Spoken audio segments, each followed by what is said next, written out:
Dinner that night feels like stepping back in time. Simple food, laughter, the storm outside rattling the windows. I love thunderstorms, Grace says, eyes wide as lightning streaks across the glass.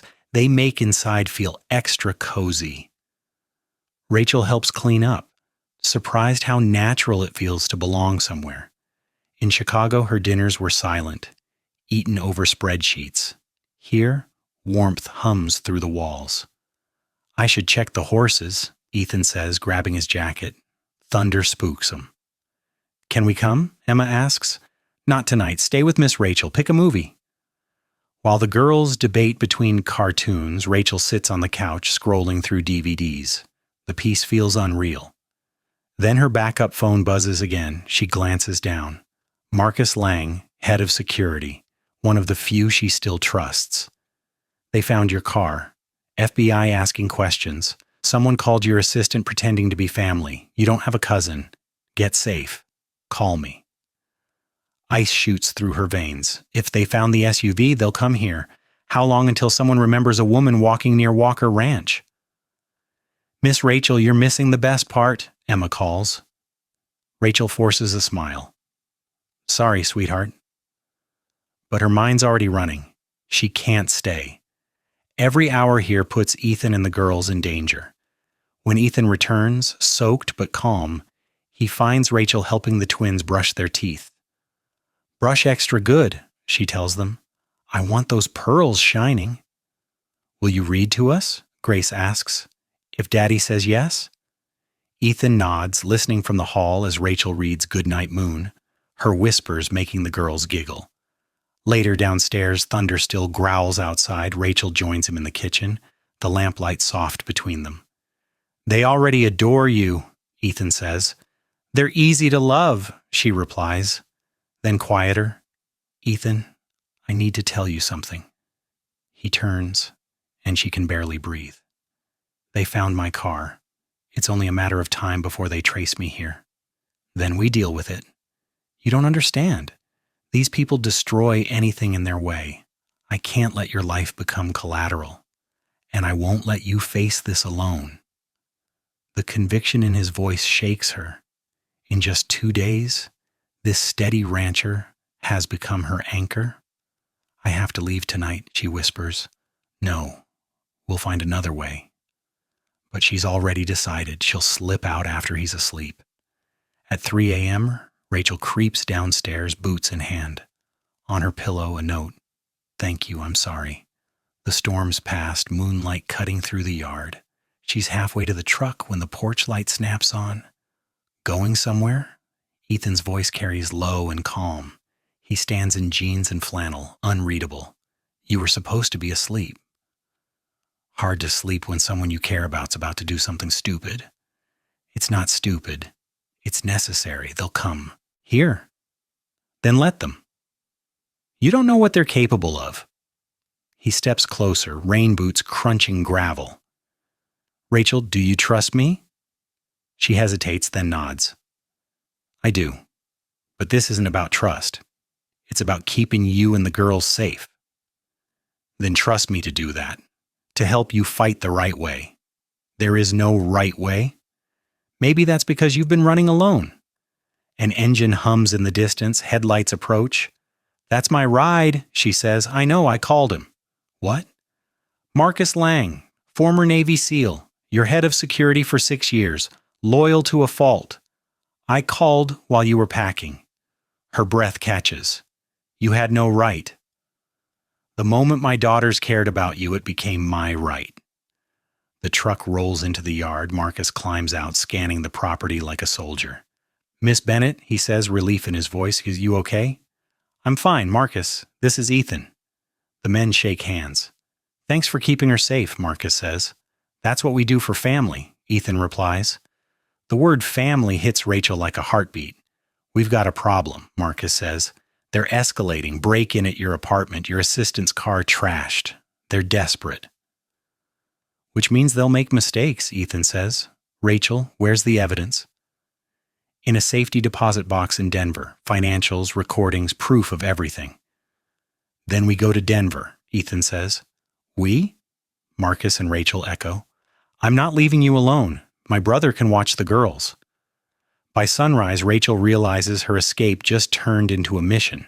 They drive 8 hours through the mountains, Marcus trailing behind. Ethan calls his brother Tom, says it's urgent. Tom doesn't ask questions. Daddy's got to help Miss Rachel, Ethan tells the girls.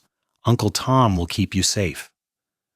Crossing into Colorado, Rachel stares out the window, the skyline rising like a promise and a threat.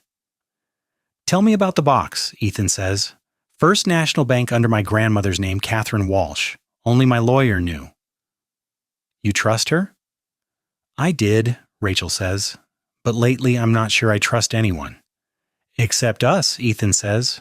She glances at him. Except you.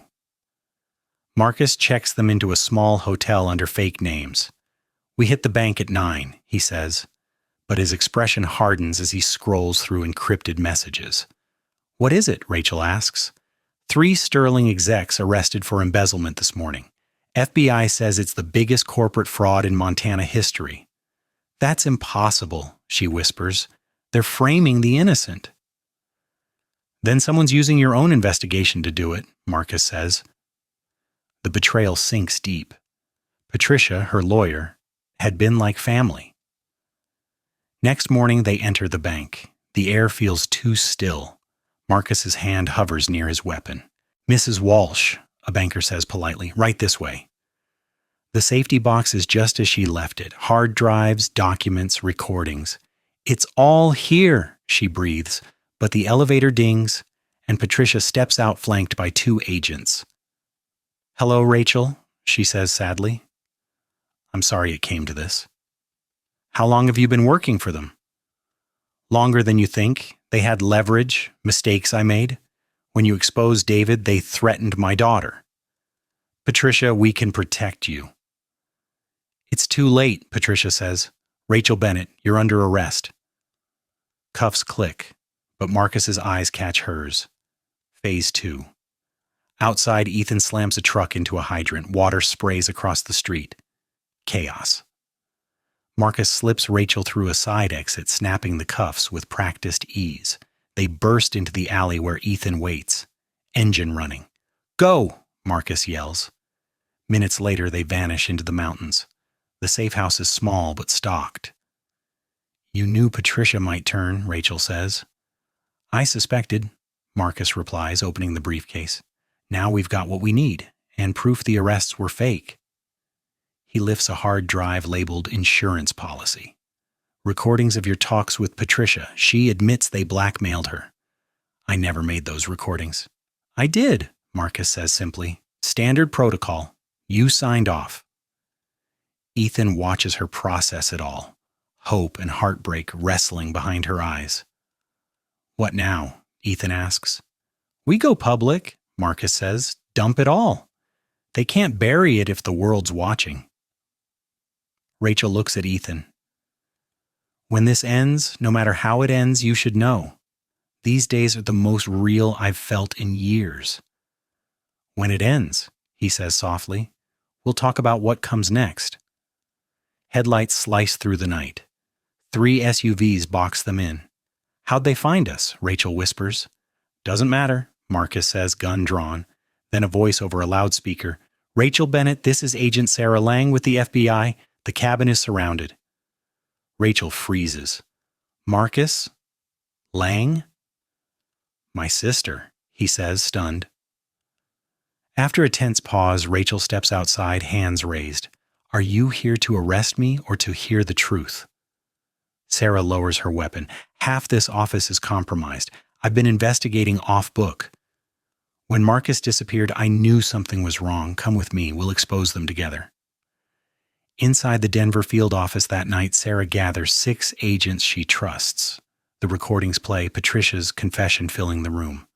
A tech frowns. Payments, 5 of them, $50,000 each to Deputy Director James Walker. Ethan stiffens. Walker's my last name. He's my boss, Sarah says grimly, and he's the one pulling the strings. Then Ethan's phone rings. It's Tom. Jack, they took the girls. Federal agent showed up with papers, said it was Protective custody. I tried to stop them. Ethan's face drains of color. If Walker has the girls, Sarah says, this just became a hostage situation. Rachel rises, voice steady. Then I'm turning myself in. He gets me. He lets them go. No, Ethan snaps. There's no other way. Sarah looks between them. We have 6 hours till dawn. 6 hours to bring him down. By morning, the team has everything. Bank trails, voice IDs, proof of corruption stretching across states. They're at a private facility outside Colorado Springs, Marcus reports. Supposedly a safe house, actually owned by a shell company tied to Walker. Then we give him what he wants, Rachel says. Me for the girls. No, Ethan says. Yes, she insists. But this time we go in with proof and backup. By noon, a convoy winds through the mountains. Walker's ranch sits on a ridge, security heavy. Rachel steps out first, Sarah beside her. Miss Bennett, Walker calls from the porch, all charm. You've made quite a mess. Where are the girls? Safe in the barn, they think it's a game. Let them go, your fight's with me. My fight, he says smoothly, was never personal. Just business. The game's over, Sarah says, raising her weapon. James Walker, you're under arrest. He smirks. Your investigation's unauthorized. None of this will stand. Rachel holds up a small recorder. It will after this. Your confession. Every word. His mask cracks. You're bluffing. Am I? Marcus says from the truck. We've got 12 agents surrounding your property. Warrant signed an hour ago. The barn doors burst open. Emma and Grace run across the field yelling, Daddy! Ethan scoops them up, relief breaking through every muscle. We went on an adventure, Grace says proudly. Rachel's tears fall freely. This was the fight. Walker's cuffed, shouting innocence as the sun climbs over the ridge. The investigation will unravel for months, exposing corruption at every level. 6 months later, flour dusts Rachel's hair as she helps Emma and Grace decorate cookies in the Walker kitchen. Sterling Industries has rebuilt under honest leadership. Rachel stepped back, choosing life over empire. You sure this is what you want? Ethan asks, arms around her as the girls argue over sprinkles. I've never been more sure, she says, smiling. I spent years building an empire. I never had a home. Now I have everything. Outside, a Montana sunset paints the sky in gold and violet. The girls chase fireflies, their laughter carrying through the fields. Ethan threads his fingers through hers. And for the first time, Rachel Bennett understands what it truly means to be rich.